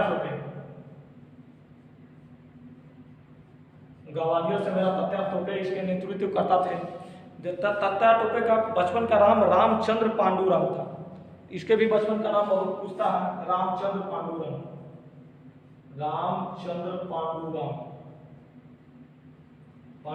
ये ग्वालियर से नेतृत्व कर रहे थे। और इनका जो मेन जो कारण था कि मान सिंह के विश्वासघात से इनको फांसी दिया गया। ये चीज बहुत बड़ा इंपॉर्टेंट है। ग्वालियर, तात्या टोपे, रामचंद्र पांडुरंग, इसको नेतृत्व को दबाने वाले का नाम नहीं है। और इसका जो था मान सिंह के विश्वासघात के कारण इसको फांसी दिया गया था। मान सिंह के विश्वासघात के कारण इसको फांसी दिया गया। और पांचवा जो है वह झांसी से रानी लक्ष्मीबाई, आप लोग सभी जानते हैं, खूब लड़ी मर्दानी वो तो झांसी वाली रानी थी लक्ष्मीबाई।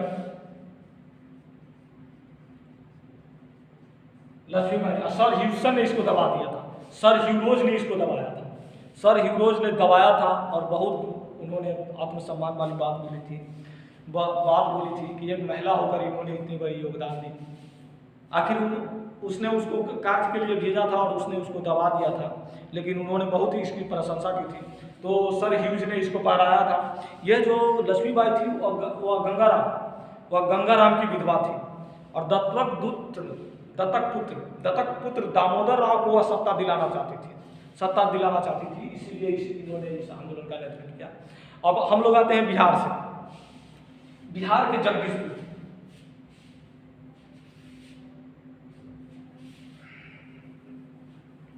और बिहार से एक आता है जगदीशपुर और पटना। जगदीशपुर से जो थे वो हमारे वीर कुंवर सिंह थे और पटना से जो थे वो पटना से पीरन, जो एक किताब की बुक की स्टॉल चलाते थे, वहाँ से उन्होंने इसका नेतृत्व किया था। तो इसको भी जानना बहुत इंपॉर्टेंट है, बार बार पूछते रहता है। बिहार से जो था, बिहार के 2 जगह थे। पहला जो था वह जगदीशपुर, जिसके नेतृत्व करता थे कुंवर सिंह।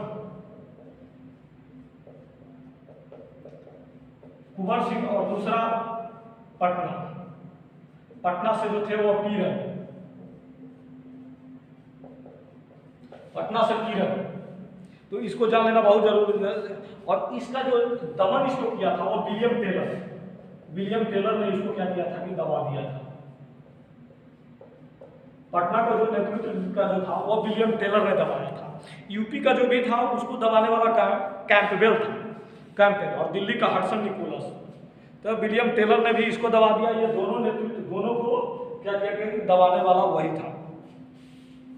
और सबसे बड़ा चीज इसका था कि सबसे ज्यादा जगहों पर इन्होंने विजय किया था।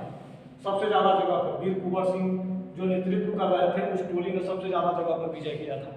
तो ये सर्वाधिक विजय दर्ज करने वाली जगह थी। अब उसके बाद देखते हैं इलाहाबाद, इलाहाबाद से इलाहाबाद अली,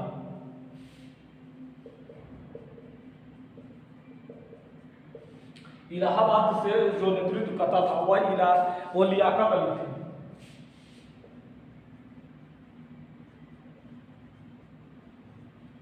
लियाकत अली इलाहाबाद से नेतृत्व कर रहे थे और जनरल नील ने इसको दबाया था। और बरेली से खान बहादुर खान, और बरेली से लियाकत अली और बरेली से खान बहादुर खान,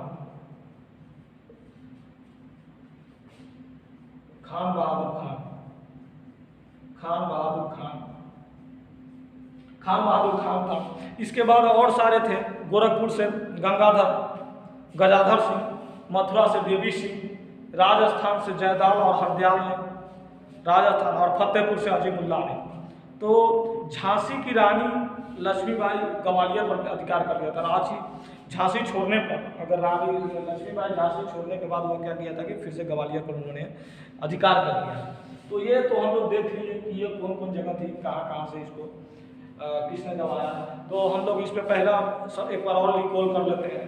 दिल्ली का जो था वो, दिल्ली का जो नेतृत्व करता था वो बहादुर शाह द्वितीय था। बहादुर शाह द्वितीय का दमन किया था हडसन और निकोलस ने, हडसन और निकोलस ने दिल्ली का दमन किया था। उसके बाद बहादुर शाह द्वितीय को क्या किया था कि रंगून भेज दिया गया था। और उसके बाद बख्त खां उसका नेतृत्व किया। लखनऊ से हजरत महल और इसको दबाने वाला कैंपबेल था। लखनऊ से हजरत महल दबाने वाला कैंपबेल था। उसके बाद ये हजरत महल नेपाल चली गई। कानपुर से भी नाना साहब का बचपन का नाम दोदू पंत, ये इसको भी दबाने वाले कैंपबेल थे और बाजीराव द्वितीय के दत्तक पुत्र थे।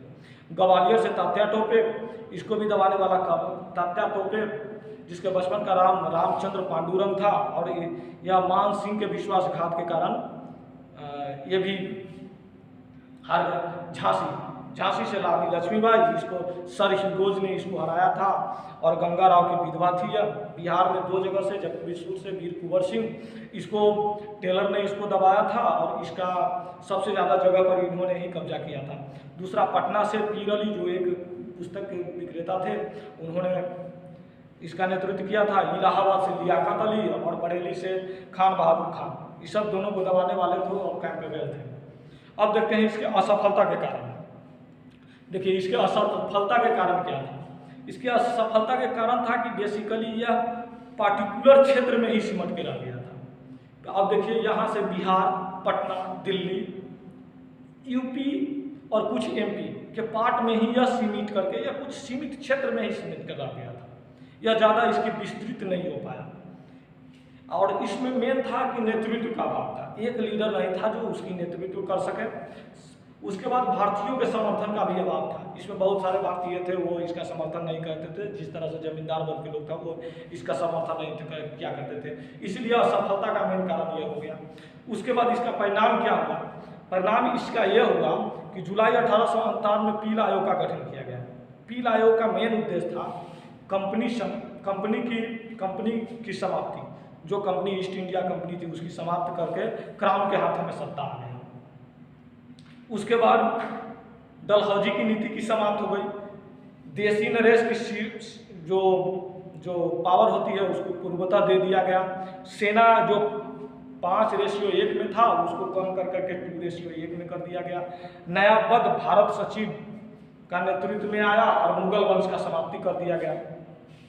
अब देखिए अंग्रेजों द्वारा इसको क्या क्या नाम दिया गया, अंग्रेजों और भारतीयों द्वारा। ये सबसे बड़ा इंपॉर्टेंट चीज है, इसके बारे में हम लोग थोड़ा देख लेते हैं। 2 मिनट का चीज है, इसे क्वेश्चन बार बार पूछ लिया जाता है, तो इसीलिए इसके बारे में जानने का बहुत ज़्यादा जरूरत है। इसकी असफलता और इसके परिणाम के बारे में हम लोग जान लिए क्या क्या हुआ। इसकी असफलता का मेन कारण था कि यह सीमित क्षेत्र में था, इसकी कोई नेतृत्वकर्ता भी नहीं थे जिससे यह आंदोलन आगे जा सके। इसका परिणाम हुआ कि ये कंपनी समाप्त हो गया और क्राउन के हाथों में डायरेक्ट सत्ता आ गई, डलहौजी की नीति की समाप्ति हो गई और सेना का नेतृत्व 5:1 को हटाकर 2:1 में कर दिया गया। अब देखिए कुछ कथन जो आता है, इसमें कुछ कथन जो इम्पोर्टेंट है उसके कथन के जानिए। एक साइड हम लोग लिखते हैं अंग्रेज का कथन, जो अंग्रेजों के द्वारा जो स्टेटमेंट दिया गया, और दूसरा भारतीयों के द्वारा। भारतीयों के द्वारा इस पलापार से बार-बार क्वेश्चन आते रहता है, जो भी पीटी का जो एग्जाम होता है उसमें। तो अंग्रेजों के द्वारा अंग्रेजों को कहा गया कि धर्माबंधों का इन्होंने कहा कि हिंदुओं का ईसाइयों के प्रति यह आंदोलन है, ईसाइयों के विरुद्ध युद्ध है, मानी कि हिंदुओं के, इन्होंने इसको धार्मिक रूप देने का काम किया, इसको रिच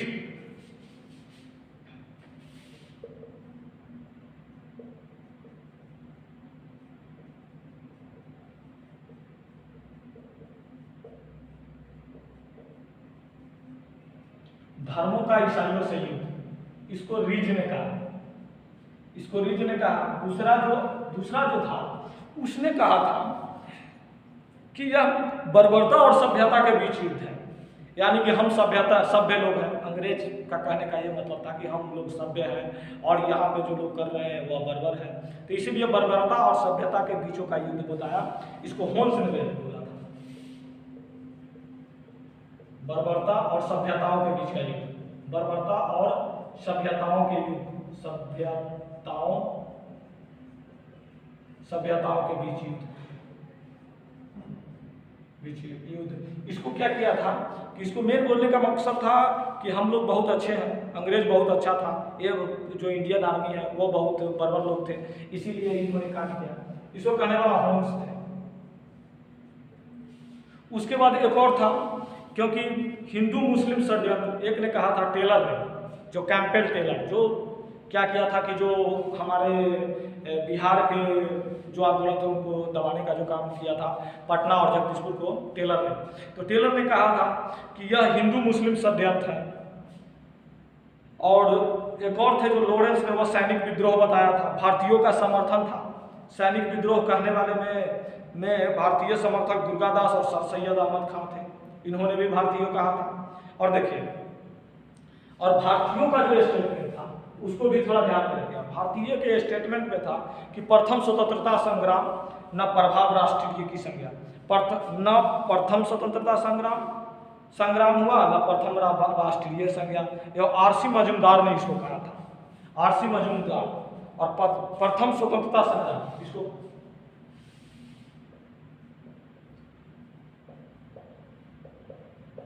प्रथम स्वतंत्रता संग्राम हुआ। आरसी प्रथम स्वतंत्रता संग्राम के बारे में जो बी डी सावरकर ने इसको बोला था, बी डी सावरकर ने कहा था कि यह प्रथम स्वतंत्रता संग्राम है। यह बहुत बार बार पूछता है। उसके बाद इसको किसी ने राष्ट्रीय विद्रोह, डिजरैली और अशोक मेहता ने राष्ट्रीय विद्रोह कहा था। 1857 की क्रांति का जो एक बुक है वह एस सेन ने लिखा है, उसमें इन्होंने इसके बारे में चर्चा की थी। एस सेन, दो चीज है, 1857 की क्रांति पुस्तक है, इसको एस सेन ने लिखा है, इसको याद रखिएगा। प्रथम स्वतंत्रता संग्राम बी डी सावरकर ने बोला था, 1857 की क्रांति एस सेन ने कहा था, 1800 सेन ने कहा था। अब उसके बाद हम लोग आते हैं किसान और मजदूर संघ। अब यहाँ से वो 1857 की आंदोलन हो गई। उसके बाद जहाँ से क्वेश्चन आता है उसके बारे में भी हम लोग देख लेते हैं। तो किसान सभा और मजदूर संघ, श्रमिक आंदोलन, उस समय श्रमिक आंदोलन से श्रम से भी रिलेटेड बहुत सारे जो आंदोलन थे उसके बारे में भी हम लोग चर्चा करते हैं।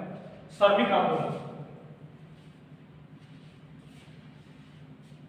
इसको सुनना है और इसको भी ध्यान में रखने का हमेशा कोशिश करना है।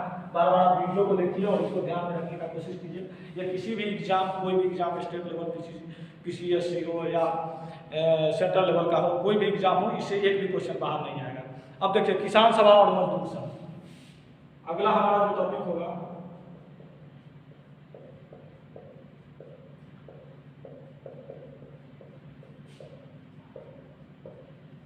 किसान सभा और मजदूर संघ।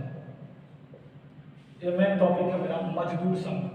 अब इसमें क्या है, अब 1857 की क्रांति की घटना तो घट गई।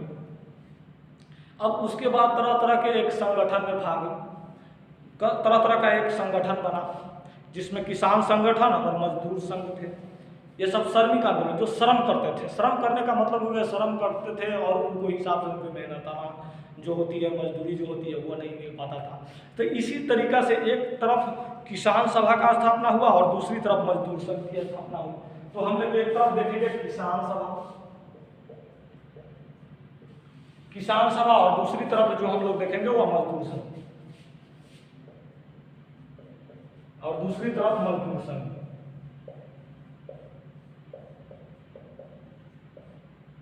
इसको दो भाग में डिवाइड कर लेंगे। अब देखिए किसान संघ में क्या था, 1918 में यूपी में किसान सभा की स्थापना की गई। किसान सभा की स्थापना, जिसको स्थापना का मदन मोहन मालवीय ने किया था। देखिए पहला जो किसान सभा की स्थापना हुई वो 1918 में यूपी में हुआ। इसके जो संस्थापक थे वो मदन मोहन मालवीय।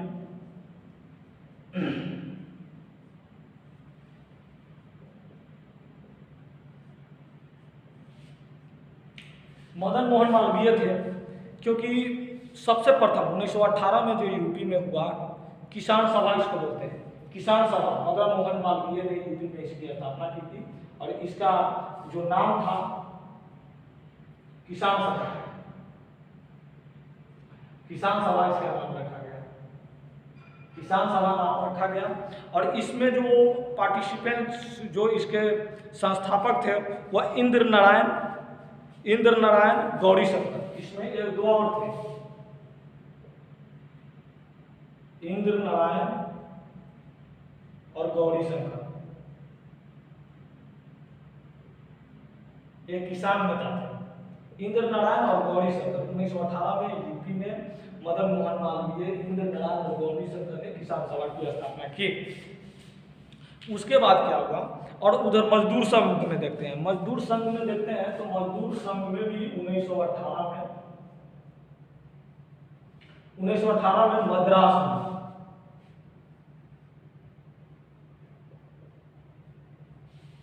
में मजदूर संघ की स्थापना की गई।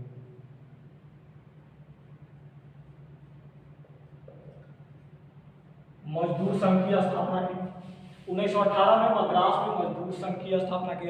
और इसके जो संस्थापक थे वो बीपी वाडिया थे। भारत का प्रथम मजदूर संघ था वो बीपी वाडिया ने इसका, बीपी वाडिया। तो इस तरह से हम लोग देख रहे हैं किसान सभा 1918 में किसान सभा यूपी में बना। इसका जो मदन मोहन मालवीय इसके नेतृत्व करता थे इसका, और इंद्र नारायण और गौरी शंकर, और इस संस्था का नाम था किसान सभा। दूसरा था मजदूर संघ। मजदूर संघ की स्थापना 1918 में होती है मद्रास में। मजदूर संघ इसका नाम रखा जाता है। और बीपी वाडिया इन्होंने इस संघ की स्थापना की थी। तो इस तरह से हम लोग देख रहे हैं कि एक तरफ किसान सभा का भी क्षेत्र है जो किसान लोगों के लिए लाभदायक है, और दूसरी तरफ जो है वह मजदूर संघ के लिए भी एक संगठन किया जा रहा है। दूसरा हम लोग देखते हैं 1920 में अवध किसान सभा।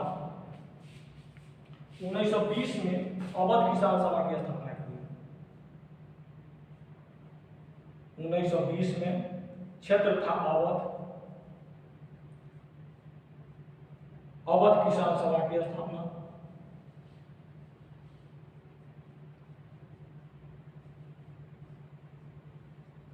और इसके जो संस्थापक थे, अवध किसान सभा का जो संस्थापक थे वह अवध किसान सभा वह बाबा रामचंद्र थे।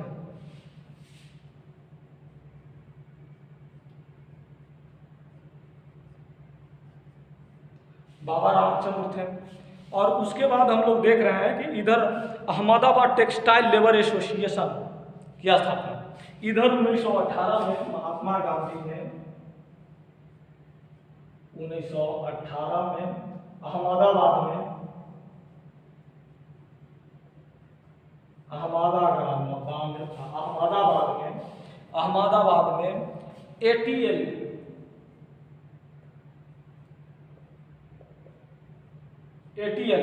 ATLP का मतलब हुआ अहमदाबाद टेक्सटाइल लेबर एसोसिएशन।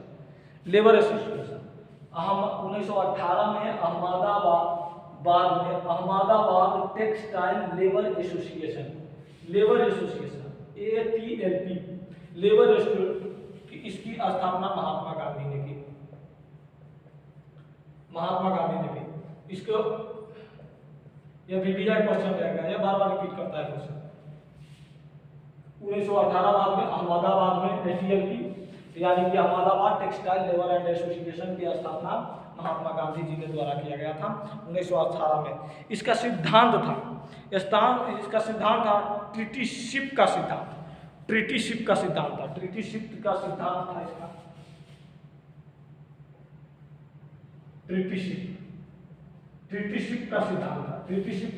का क्या मतलब हो गया कि आप जो मजदूरी जो भी करते हैं उनके हिसाब के बारे में सोचना, उसकी जो उसकी आवश्यकता है उसके बारे में, उसका जो मेन काम होता है उसके बारे में सोचना। अब देखते हैं इधर से, इसमें जो तीसरा आता है, अब बिहार के प्रांत में ये हो जाता है 1927 में, अब वहाँ से 1918 में यूपी में हो गया, 1920 में अवध में हो गया। अब 1927 में बिहार किसान सभा की स्थापना की, जिसकी संस्थापक थे शाहजानंद सरस्वती। 1928 में क्षेत्र था बिहार और नाम रखा था बिहार किसान सभा।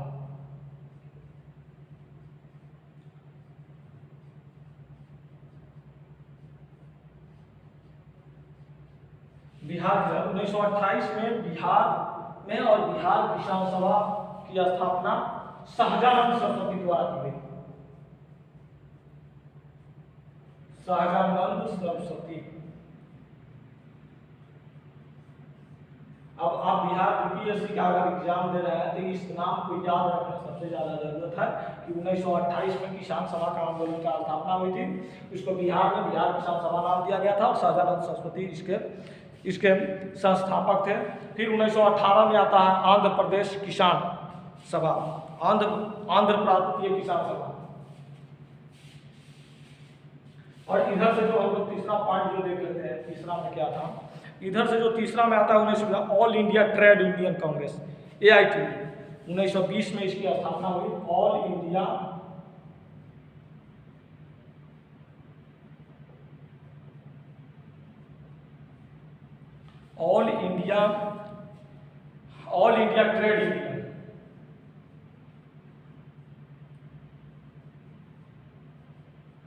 Trade union, all India trade union की स्थापना 1920 में हुई। इसमें इसके जो संस्थापक थे वह NM जोशी थे। ये एक चीज ध्यान रखिएगा, इसके संस्थापक जो थे NM जोशी, इसके संस्थापक NM Joshi. All India trade union की स्थापना 1920 में हुई थी और इसके संस्थापक थे NM जोशी और अध्यक्ष इसको लाला लाजपत राय थे। उपाध्यक्ष जोसेफ बैप्टिस्टा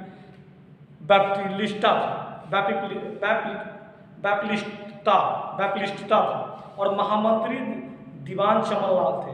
ये चीज याद रखना है कि इसके संस्थापक जो थे NM जोशी थे, इसके जो अध्यक्ष थे वह लाला लाजपत राय थे और उपाध्यक्ष जो थे वह क्या थे, जोसेफ बैप्टिस्टा था, बैप्टिस्टा उसको बोलते हैं, और महामंत्री जो था वह दीवान चमनलाल था।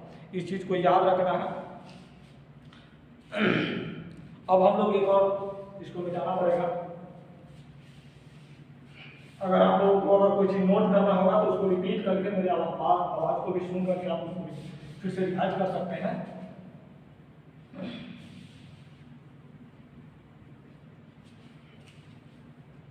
अब हम लोग इधर से आते हैं। इधर से जो किसान सभा में था 1928 में हुआ, फिर 1928 में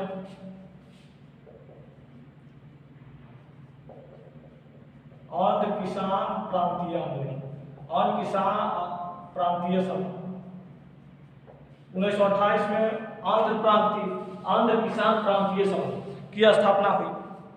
फिर जिसको एनजी रंगा ने किया था, एनजी रंगा ने इसको किया था। इसके संस्थापक जो थे वह एनजी रंगा इसके संस्थापक थे। और 1936 में अखिल भारतीय किसान सभा, पूर्व नाम किसान कांग्रेस, इसका सम्मेलन जो हुआ वह लखनऊ में हुआ। अध्यक्ष इसके शाहजानंद सरस्वती और महासचिव एनजी रंगा। इसको याद रखना है। 1936 में यह भी वीवीआई है किसान सभा में। 1936 में जो बिहार किसान सभा था उसी का नाम बदलकर अखिल भारतीय किसान सभा नाम रखा दिया गया। अखिल भारतीय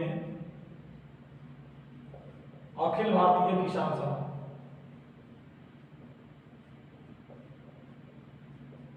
अखिल भारतीय किसान सभा इसका नाम रख दिया गया। और इसका जो प्रथम सम्मेलन हुआ,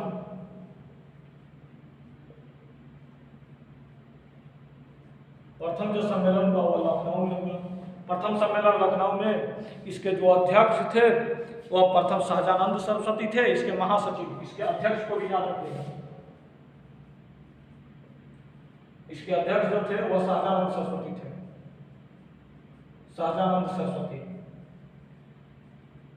जो किसान सभा के अध्यक्ष थे। और इसका जो महासचिव थे वो एनजी रंगा थे, महासचिव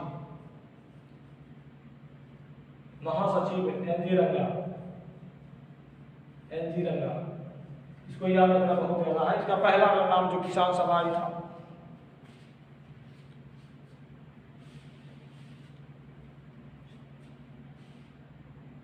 अब देखिए इसमें क्या है, मेरे को एक तो चीज याद रखना है, क्योंकि स्वतंत्रता के बाद विनोबा भावे ने भूदान योजना चलाया था। भूदान योजना उन्होंने 1951 में भूदान योजना चलाया। और इसी के देखा देखी पंचमपल्ली से आंध्र प्रदेश से इन्होंने क्या किया था कि भूदान योजना का शुरुआत की थी। और प्रथम व्यक्ति रमन मैक्स के जो पुरस्कार है वह विनोबा भावे जी को दिया गया था।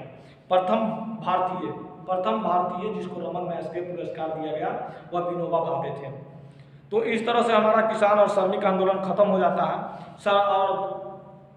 और इसमें हम लोग देखते हैं कुछ अधिनियम भी आया था। जो प्रथम कारखाना अधिनियम 1881 में आया था, जिसमें यह कहा गया था 1881 में आया था। इसको भी हम लोग थोड़ा नोट कर लेते हैं, क्योंकि ये भी पूछने की संभावना रहती है। इसमें क्या है कि प्रथम कारखाना अधिनियम,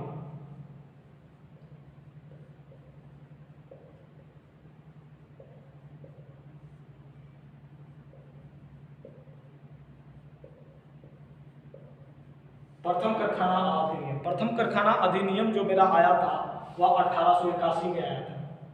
देखिए प्रथम कारखाना, इसको याद रखना है 1881, 18 डॉलर देना है, 81 हो गया। इसमें क्या था कि इसमें जो था वह 7 वर्ष के बच्चों को काम नहीं करना है, 7 वर्ष को काम नहीं करना है, 7 वर्ष के जो बच्चे हैं उसको काम नहीं करना है। इसकी आयु को बढ़ा करके क्या किया कि 12 वर्ष कर दिया गया, कि 12 वर्ष की आयु से ऊपर के बच्चे ही काम करेंगे, 7 वर्ष से कम उम्र के आयु के बच्चे को काम नहीं कर दिया गया। यह प्रथम अधिनियम हो गया। फिर उसके बाद आया द्वितीय अधिनियम। द्वितीय अधिनियम जो आया वो 1891 में आया। इसमें क्या कर दिया गया, पहला 1881, दूसरा 1891। 1891 में क्या कर दिया कि इसको 9 वर्ष कर दिया गया, कि 9 वर्ष के जो भी बच्चे हैं वो काम नहीं करेंगे। और फिर इसको बदल करके क्या कर दिया कि 14 वर्ष कर दिया कि 14 वर्ष से ज़्यादा उम्र के लोग ही काम करेंगे किसी भी कारखाना में। तो ये हो गया 1891। फिर आया 1911, 1992, द्वितीय तृतीय आते गया।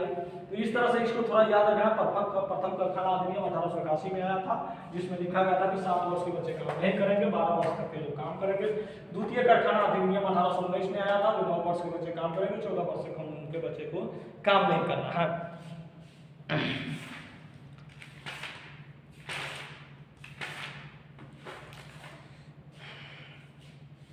तो दोस्तों अगला जो हम लोग जो पार्ट देखेंगे, यहाँ तक तो हम लोग कवर कर लिए हैं। उसके बाद हम लोग जो अगला जो होगा वह क्रांतिकारी गतिविधियां को हम लोग देखेंगे। जो VVI है, जो VVI मेरा किसी भी एग्जाम के पॉइंट ऑफ व्यू से है,